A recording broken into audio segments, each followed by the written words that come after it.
This is a slightly tougher example, but you do see that again there is a second derivative. It means that from the initial equation, you will have to differentiate twice to try to reach this line.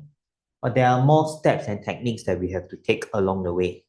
So let's start from the original equation. We again differentiate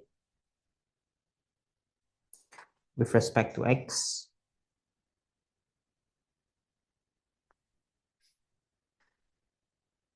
It's going to be a product of two terms. Just to let you know, cos squared could be also viewed as cosine x bracket square, so that you do your usual differentiation of power bring down power minus 1. I keep ex, the product rule, I keep ex first. We differentiate cos square, power bring down power minus 1. Differentiate cosine further, so you get negative sine x. And I keep my cos square x. Differentiate ex happens to be still ex, is exactly the same. But before we do a second round of differentiation, this question, if you don't check the show, it will be difficult. There is a cosine 2x appearing. In short, what we want to observe is there is a double angle. Your current angles here are in terms of x. It's not a 2x, which if you don't handle it at this stage, there will be a problem later. So how do we make a double angle appear? You need to be good in your identities and observe that 2 sine x cosine x is actually a sine 2x. I can convert this yellow ones into sine 2x.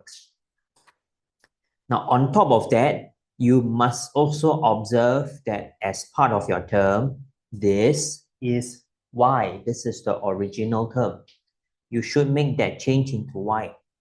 If not, your second round of differentiation will be a lot harder. So let's make those two changes.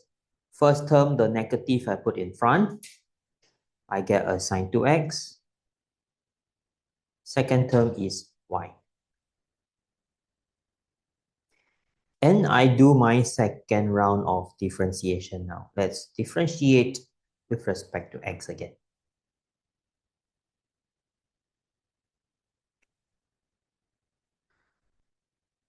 On the left, we get the 2y dx squared.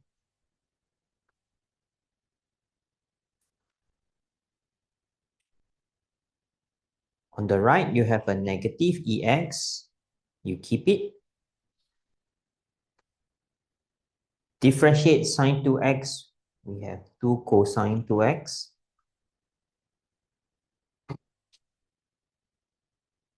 Product rule, keep your sine 2x. Differentiate negative ex is still negative ex.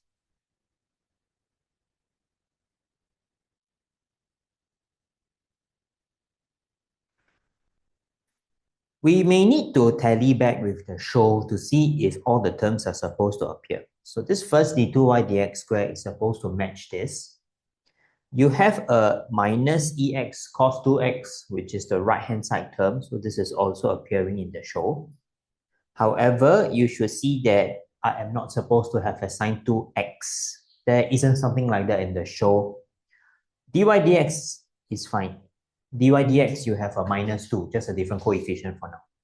So you want to go back to the front and search. Where can you find a sine 2x term that appears? If you just go back to the previous line or the initial line, you will see that at this particular line, there is this ex sine 2x term, the same term appears. When that same term appears, what you can do is, can we just try to make this the subject? I want to replace to my new line. So I go and make this negative ex sine 2x the subject. I get dy dx minus y.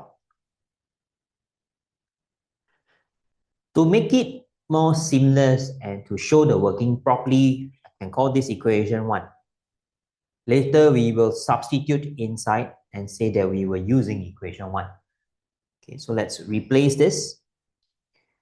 On my right-hand side, continue to copy. plus, I want to change to dy dx minus y. And we say that this is from equation 1.